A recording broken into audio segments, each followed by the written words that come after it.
Welcome to Event Experience by Bizzabo, the podcast where we bring the best and brightest event experience leaders together to share stories, tips, and lessons learned from creating some of the world's biggest events. I'm Rachel Moore, your podcast host. In this episode, event design is on our minds as we delve into how to incorporate the why into today's experiences. Our discussion features experts from Bizzabo Studios, from experiential agency Smyle, James Howitt, Director of Client Experience and Development, Sophie Hulf, Senior Creative Strategist, Nick Thomas, Technical Director, and Jacob Palmer, Producer. From Bizzabo, we're also joined by Kacie Finance, Vice President of Enterprise Sales, and yours truly as the host. Keep listening to learn how technology and thoughtful design can transform event experiences, improve attendee engagement, and deliver measurable results. We have a full house in this episode of Event Experience.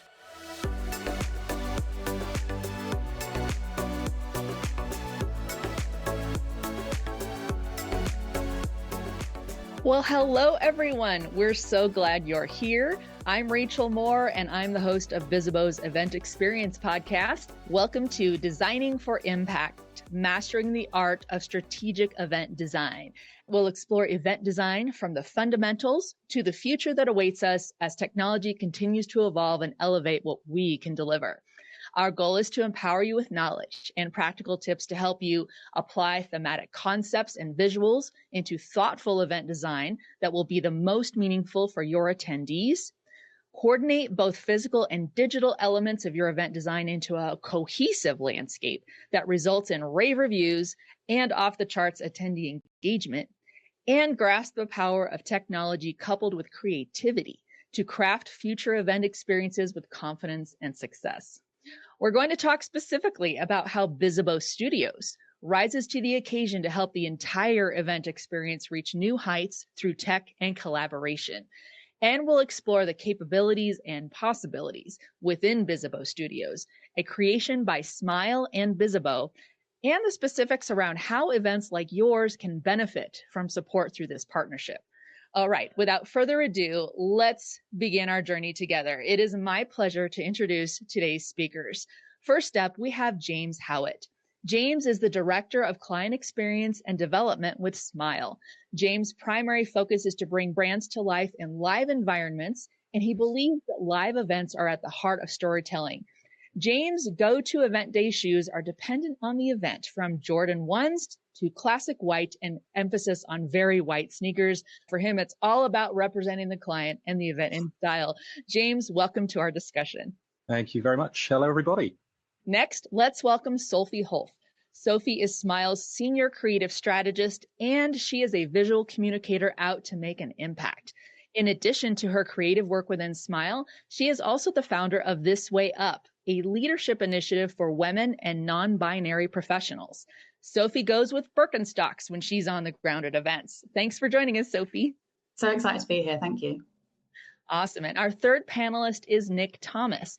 Nick is the technical director at Smyle, and his skills ensure that technical strategies deliver successful events on repeat.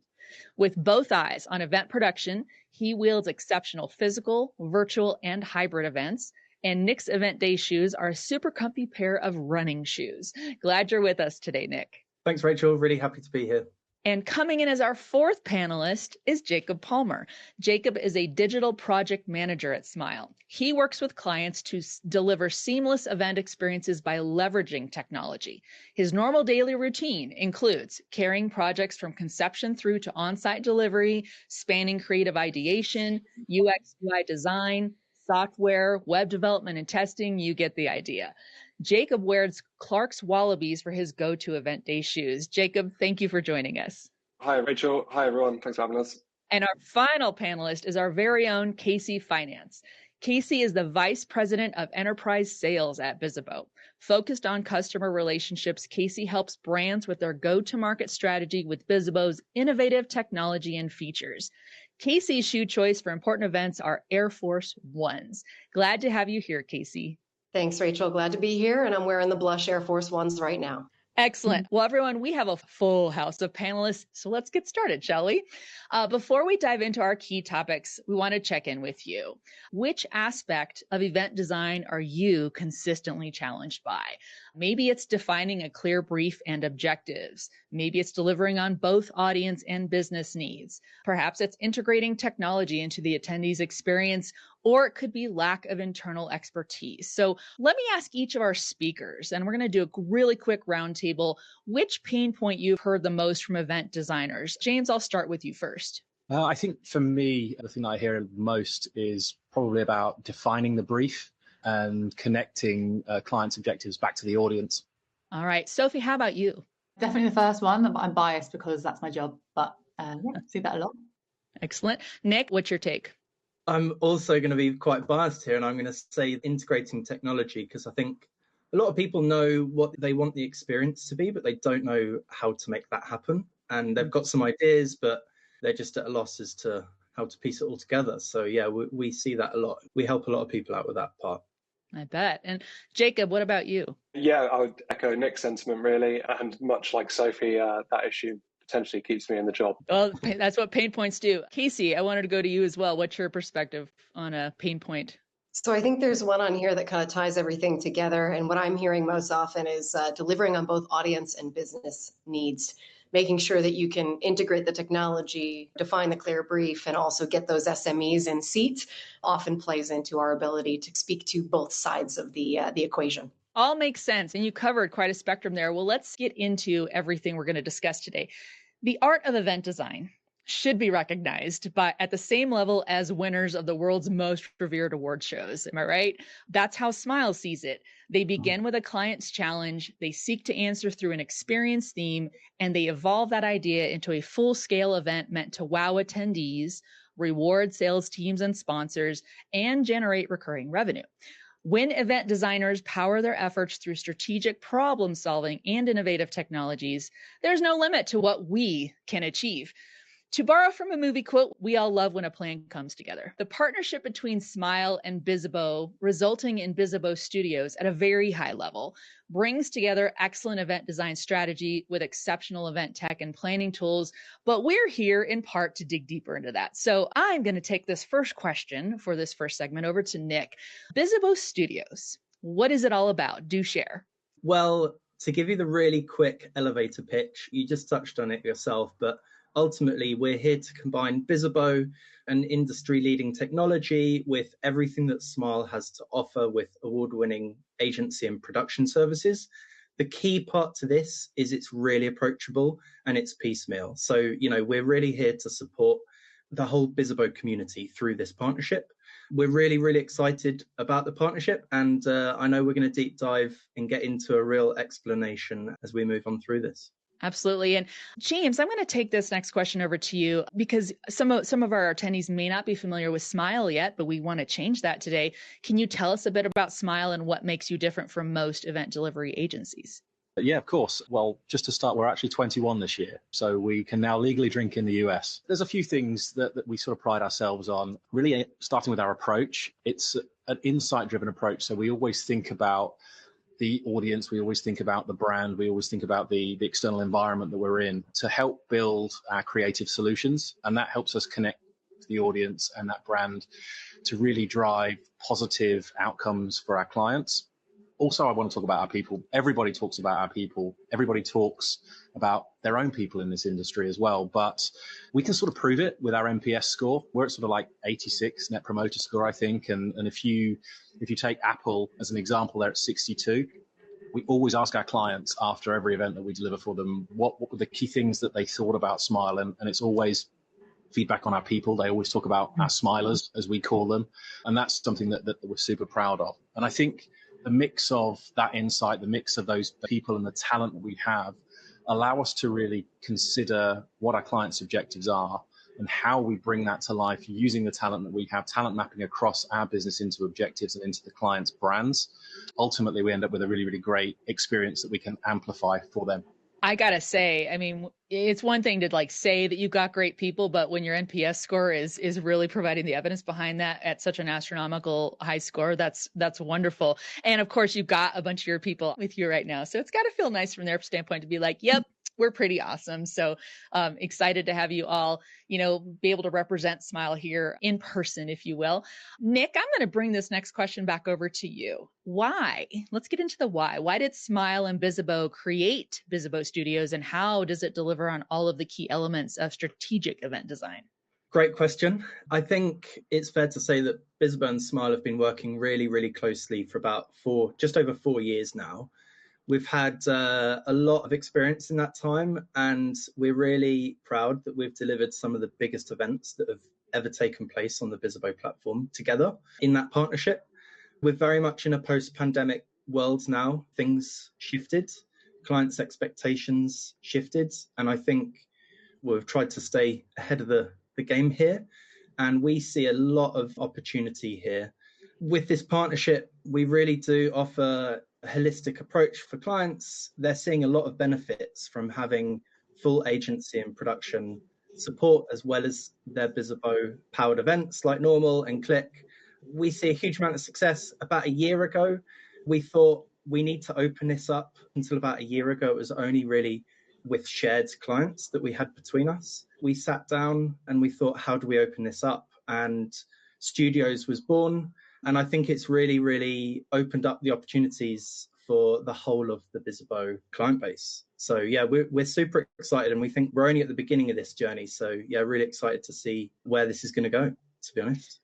Well, it does sound exciting. And I love that we mentioned Smyle is old enough to drink in the United States. So, I mean, we've got a long future ahead of us to see it, watch it continue to grow and continue to help customers, which I'm going to segue over to a question for Kacie. From a customer success standpoint, how does a partnership like Bizzabo Studios result in improved revenues for clients and also delight for their attendees and customers? Yeah, well, I think Bizzabo is just over a decade old, and we've got 21-year-olds over here at Smyle. So collectively, a couple decades of experience. And I couldn't be more thrilled when we all sat down together almost a year ago today. We were all really excited. We were bullish about this partnership, but of course, we didn't know what we didn't know. And what's been most exciting to see is that our customers have really embraced it. And to your question about how does it result in improved revenues, I think revenues can come from a number of different directions, either direct or indirectly, through paid tickets that you may see increase when you have a cohesive design and the expert skills that the graphic designers and technical directors and producers like Jacob can bring to the table.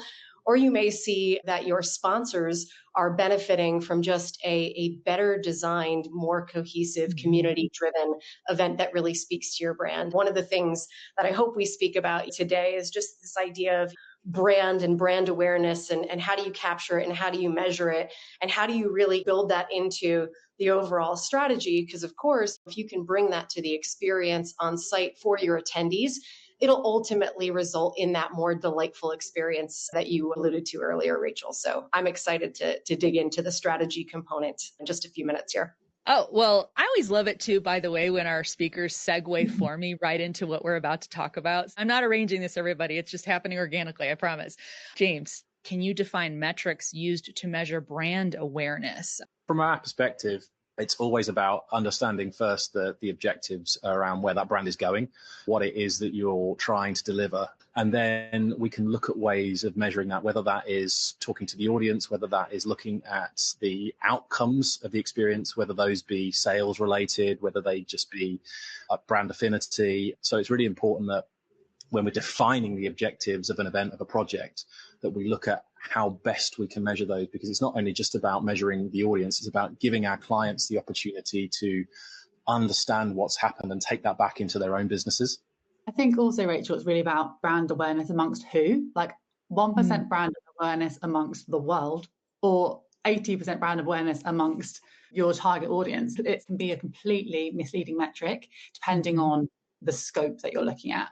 But it's a really interesting point, and definitely one that events can really help tackle. But like all things with events, measurement is such a hot topic, and it's something that's improving all the time, and something that we're really kind of leading in the space in. But if we ever find the magic key, work in progress with awareness. Let's talk about metrics. Again, just drives right back to one thing we need metrics for is to devise strategy. And so let's get into this a little bit. Going into our next topic, as with so many aspects of life, excellence starts with the fundamentals, those best of the best practices that get us as close to perfect as possible. In fact, as we'll learn, strategic event design starts long before any design has happened at all. And so this is going to be really interesting to talk about what kicks that whole process off. So, Sophie, I feel like we've heard this word a lot, but no one seems really clear on what it means. So I'm going to ask you to define this. What is strategy? Yeah, it's totally bounded around. It's seen like a plaster, just, it's our strategy, that's all of it. And it's also really misused either as a to-do list of like objective activation, kind of executional stuff, like give us 3 breakout rooms and a stage. And some people think that's a strategy, or a wish list, which is much broader, like big goals, quite vague generally. And ideally, a strategy should land somewhere in between. So in short, the way we think of strategy is that it's a plan of action that increases the likelihood of success. That's, again, still really, really broad, but really good strategy is super easy to understand. So it's not about sounding really smart. It should be able to kind of land to your grandmothers like pretty instantaneously, and they kind of get it. So taking away the information is just as important as what you share. Also, vitally, it needs to be rooted in the truth. So there's a great deal research, insight, and understanding to make sure that we are not building our foundations on sand, and that we're actually illuminating a path forward that is really robust, and that we can go back and say that this is going to work because we know ABC, we've really done our homework. Ultimately, to have a kind of a universal plan of action, which starts with creative strategy at Smyle, which is the kind of message that we want to land. This is like the audience takeaway, the concept, the theme, the red thread, whatever you call it. It's, the big idea.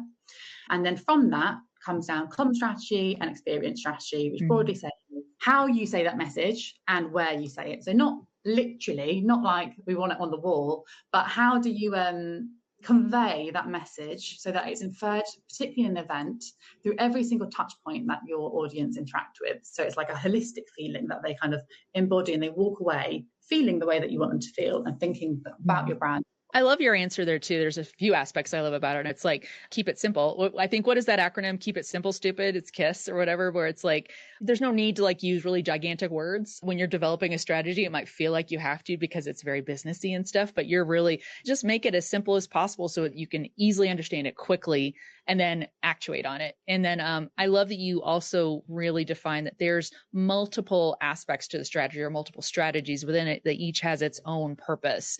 Super important to think about, where maybe you don't have to draft a strategy that just, it's got to encompass everything, but you can have those kind of subset strategies. I love your point there.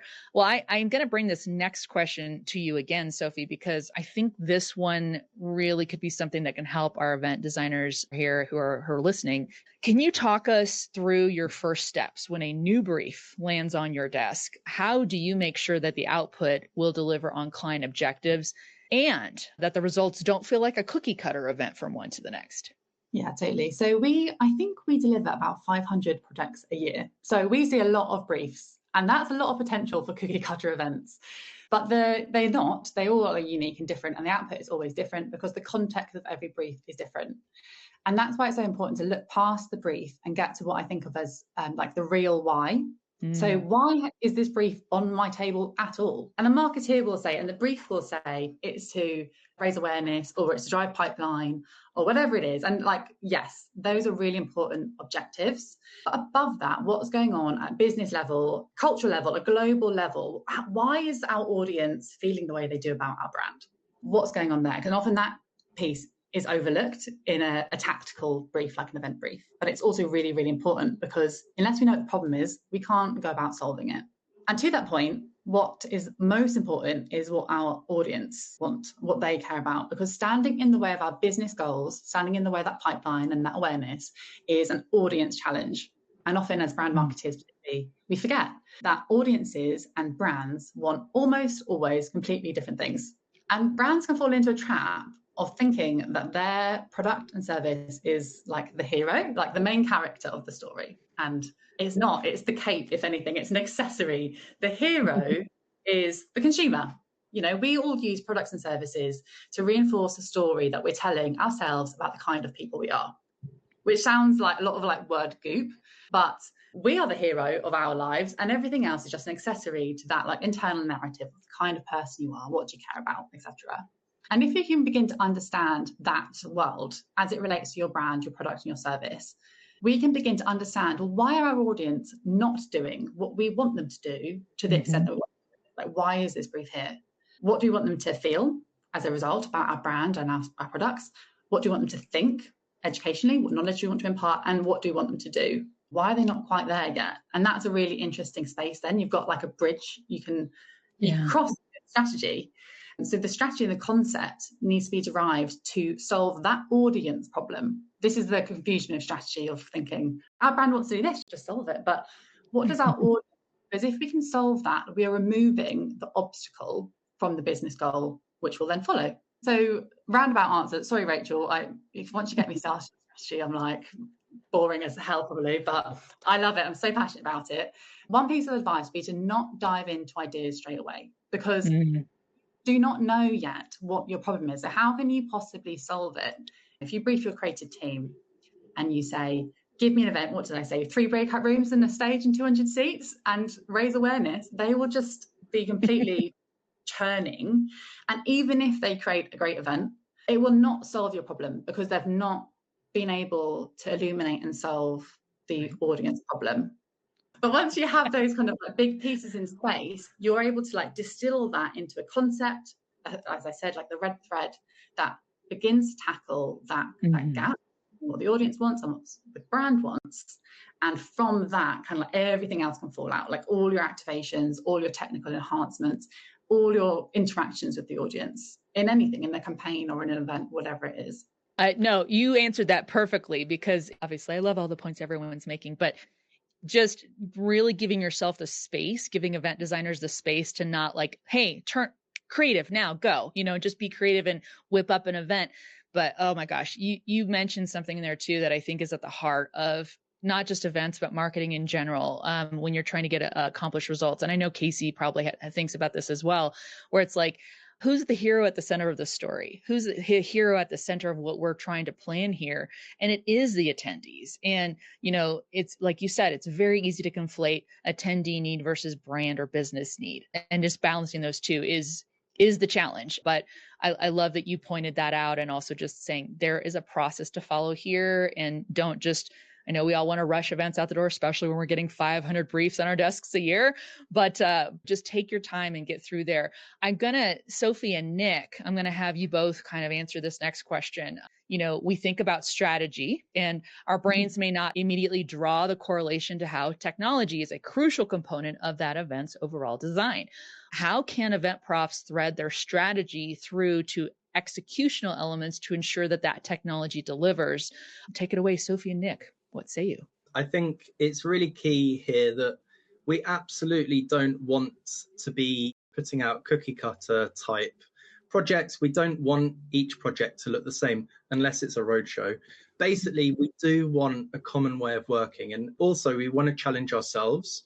So we have put together this sort of framework, and as you can see, this really starts with discovery. It's about us scoping all aspects of that. What are the aspirations? What are they looking to achieve? And that moves through to the creative ideation, which Sophie's just touched on. It's what's the concept? What are they looking to achieve from this?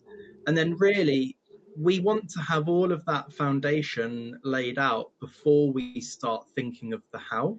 So we're all aligned on what we're trying to achieve. And I think it's really important to say that we're an experience-led agency. The point here is you can achieve that same experience in many, many ways.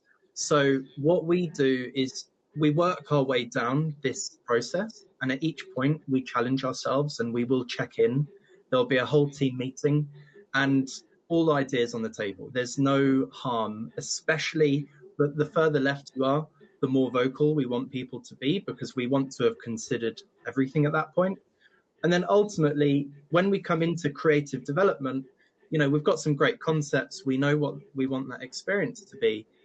This really is our moment to decide, how do we do that? Sky's the limit at this point. We can be discussing all options, regardless of budget. We don't want to consider budget at this point. That's for implementation, which is the next phase. And Jacob's going to touch on how we actually deliver on this. But I think it's really in the creative development stage that we want to bring in technology. And as I say, it's the experiences that we're trying to achieve first. And then we go back from those experiences to really work out all the different routes possible. So that's kind of how we weave technology in. Our goal really is that attendees even know what technology has gone into this. We want it to be a seamless, great experience for them. And of course, there are some wow moments with technology, but on the whole, you just want a nice, seamless experience. So, Sophie, I don't know if you want to add anything that I've missed there. No, I completely agree. I think a strategy is all well and good, but it's only as effective as it's adhered to. And we do a lot of pitching, in which case you build out like a lovely deck and you really lay out the story and you have a manifesto and a concept and whatever. The audience doesn't see that. They just show up. They don't care about the background story and all the research that's been done. They only have to go on, the touch points, which in a lot of cases are technology. It's from the very registration, all the comms, until the metric, like any surveying at the end. And every single touch point is inferring to them something about the brand. So it's really important that the devil is in the detail, and it's how that strategy kind of weaves through to the end point that actually delivers the impact that you're looking for. We'll be right back with more event experience after the break. Event enthusiasts, are you hungry for the latest event trends and insights? Pop open your laptop, pull up your favorite browser, and head to the Bizzabo blog. That's bizzabo.com/blog for fresh perspectives and expert takes on what's shaping the world of events. Plus, subscribe to get blog updates sent to your inbox every 2 weeks and never miss an article from bizzabo.com/blog. Do more that matters with Bizzabo. We're back with more event experience to ask our experts about how business strategy and event tech walk hand in hand. It sounds like both strategy and tech are fundamental to a customer's successful event. How do you guide customers toward considering both strategy and tech when they approach Bizzabo for help with designing their next experience? Yeah, I think it's important to remember that there's a business strategy, which we spoke about at the beginning. There's a team strategy, there's a brand strategy, there's an event strategy. And when we're getting to know a customer, we're so much more than a technology. We're so much more than a supplier. James mentioned earlier the Smilers, and the Bizzaboers are equally invested and committed to our customers' success. And so when we first get to know you, we want to understand the why. Sophie mentioned earlier, everything goes out the window if you don't actually understand the why. And I couldn't agree more. Knowing that at 30,000 feet and all the way at ground level is so incredibly important. When I'm thinking about guiding our customers and offering thought leadership around how to approach designing their next event, it really starts with that question. A lot of times results in the next step being an introduction to this guy here above me, Nick Thomas, our technical director at Bizzabo Studios, and a deep dive into exactly what do you want to accomplish. Let's attach ourselves to those outcomes and really make sure that we're focusing on curating that experience first. The technology will fall into place, as I've heard so many of my colleagues say, right? We can pull in third-party tools.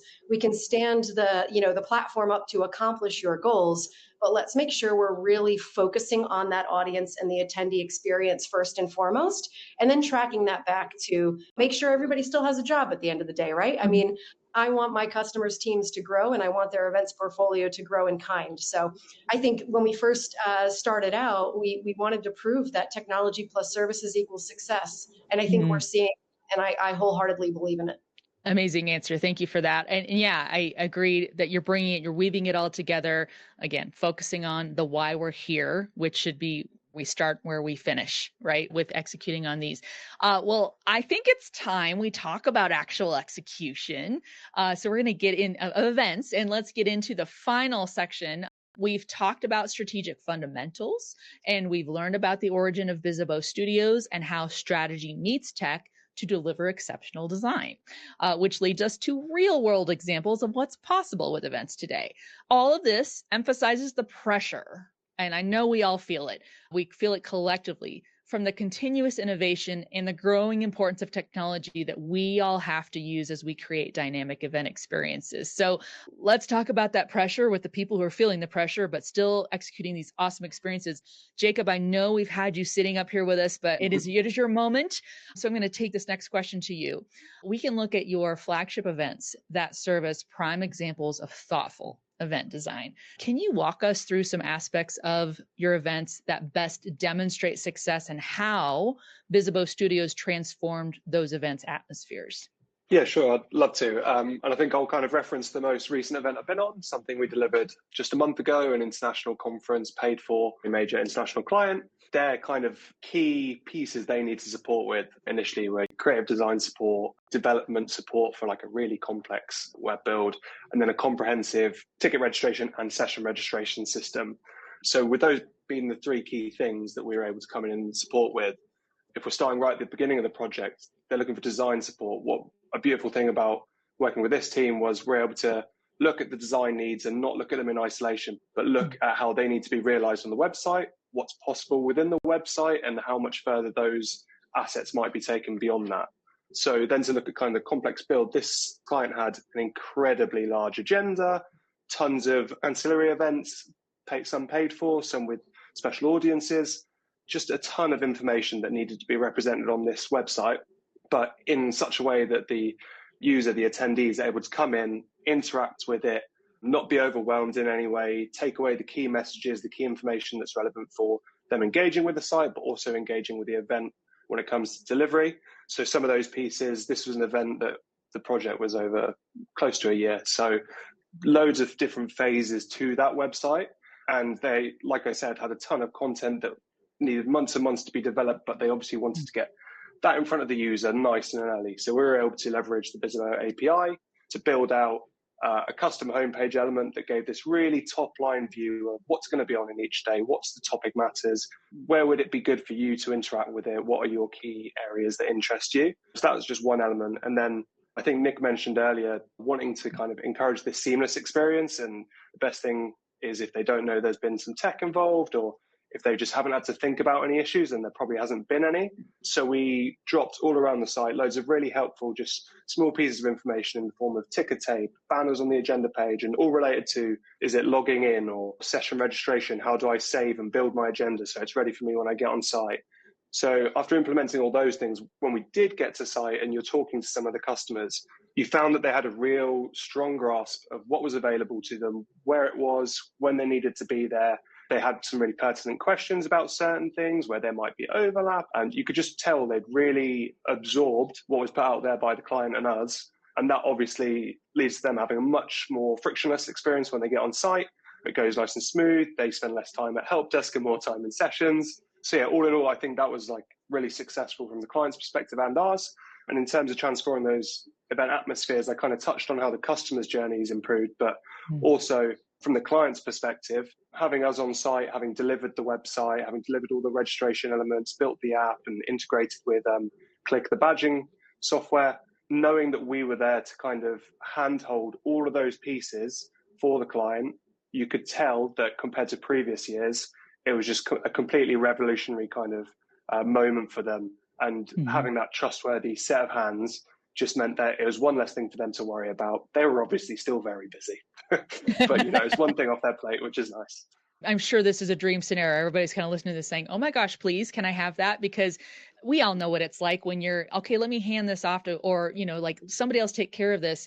And there's a little trust factor that goes in there, but then to know that you're handing it to someone, okay, I can reliably trust in the fact that they're going to deliver this. And then it had such a ripple effect of not only making the attendees feel like I have got all the communication I need to choose my adventure and have a great experience with all the aspects of this event, but then the people behind the scenes are also feeling that like, oh, This is so great. It's removing friction. It's saving everybody time because they're not having to, oh, hey, attendees are confused en masse. Let's go take care of that. It just sounds like again, strategy plus tech just made the dream come true, which is what everybody wants. Exactly. And you can always tell when it's going well and being well received because more and more people come out from the client's team and ask you to do other bits. So yeah, it's good. Yeah. And well, Jacob and Nick, or Jacob or Nick, I'll let you decide which one of you wants to tackle this one. Can you share how tech-enhanced design boosts event outcomes that all event profs are expected to deliver? Sure, yeah. So I touched on Click, the smart badging software that is now part of Bizzabo, and that being implemented at this previous event I was talking about. That was obviously a huge piece of tech that is key to that user experience. It's around their neck for the whole 5 days of the conference, and that not only boosts outcomes for the client in that they had all of the analytics dashboards to be able to track what sessions were popular, where people were during breaks, and if they had kind of moved into the next session, seeing where hotspots are, where maybe we need to, simple things like send more cleaners because everyone's loitering around a certain area. So that was hugely beneficial for the clients, taking that kind of tech-enhanced approach. But then from the customer experience, I couldn't tell you how many times I turned around and walked down a corridor and saw two people finishing conversation, looking like they had a great time, go to step away from each other and turn around, and you see that their faces light up as they draw for their smart badge and exchange details. And you could just tell that was something they were really enjoying, and it was echoed at the help desk when people were talking to us. They could not stop praising how this tech had made their experience at this conference so much easier. They weren't walking away with a wallet full of business cards. They just had everything nicely contained within their app and were already reaching out to each other via that mechanism. I think a lot of people really struggle with hybrid. There's an online audience, but it's an in-person event. So it's like, okay, so it's a hybrid event, but you're not sure how to approach that. So like, I know it's a spin on the question, but I think the key thing for us is we are content first. And we want to make sure the right people are joining the right conversations and experiencing the right parts of that content being delivered, even to the point where if you're capturing it on site, it may or may not be relevant to be capturing it live and broadcasting it live. Maybe you're capturing it and packaging it up for a post-event. So I think this really straddles the strategy and technology. Like, it's down to the set design, the technology in which you're capturing it with or broadcasting it. There's a huge piece to this, and I think that's where a lot of clients are really leaning in to us as an agency, because we're very much, we're experience first, content first in our approach. So slight spin on the question, but yeah, that's an area where we are seeing a lot of engagement with clients. So I really echo that, Nick. And actually, even you said we're content and experience first, but we're ultimately kind of problem first. And whatever solution effectively solves that, to bring it right back to the beginning, like that real why, where it be that content, experience, even campaign, like we're in the business of solving clients' problems and succeeding for them to reach our audiences in the most effective ways. And the technology is just like a suite of amazing tools that we have to do that, agnostic of the format. I think that we're going to make that a quotable. Problem first should be everyone's approach to pretty much anything if you're working on anything for a customer. But I love that because that just keeps that at the forefront. That's the focus, is what are you trying to solve for your attendee, for your audience. Kacie, I want to bring this, kind of tie this up with a bow before we go to a roundtable question and for the next question. But you have the unique perspective of ensuring that a customer feels success from a business standpoint through every stage of the deal. How has Bizzabo Studios impacted that success from the customer standpoint? So it's a great question. And we've spoken about reducing friction and saving time. And isn't it a great thing to have time back, right? If we can save you from having to look for an outside agency, if we can save you from having to go seek third party to draw up technical drawings and work on the scenic construction of the event, if we can bring in a graphic designer, if we can bring in an incredible digital producer like Jacob, who already knows, by the way, the platform that you're working with, right? I mean, I cannot overstate the power of having subject matter experts in the room from the very beginning. So you're not needing to, train the trainer and work with your agency and work with your freelancers and your contractors to explain to them how to use your chosen platform. It's already there for you. So the learning curve is eliminated. They're bringing best practice. They're showing up as thought leaders, and they're starting from that point of the brief as real problem solvers, right? Bringing what they do best to the table and just really eliminating a lot of this sort of unnecessary friction points that can go into the sort of pre-planning and planning moments of putting on an event that's already causing you stress. So where I see the most customer success coming from, it's really in their ability to kind of empty a little bit of their brains, right? Their collective brains, and focus on what we've been talking about through this whole conversation. Focus on the why, focus on the outcomes, focus on connecting their business needs to the audience needs, and really put a lot of their other concerns and worries in the incredibly capable hands of our Smyle partners and our Bizzabo Studios team.